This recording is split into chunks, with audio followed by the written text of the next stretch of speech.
Ljubomir Kočić rođen je u selu Gornje Ratkovo, opština Ribnik, Republika Srpska, u siromašnoj porodici. Upisao je Tehnički fakultet u Banja Luci, ali nije ni dana proveo na tom fakultetu jer mu je otac, kada je za to saznao, rekao: "A kome nas ostavljaš?" Ljubomir je tada odlučio da ostane na selu, ali se zarekao da će se izvući iz siromaštva. Danonoćnim radom i odricanjem za 40 godina uspeo je da postane najbolji domaćin u opštini Ribnik.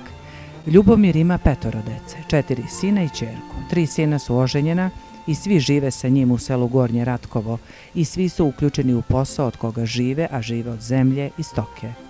Ljubomir i njegova porodica sa 16 članova danas obrađuju 650 hektara zemlje, od toga je 250 u njihovom vlasništvu. Imaju 3000 ovaca i preko 100 grla krupne stoke, 13 motornih vozila u svom voznom parku, 2 kuće, 3 štale itd.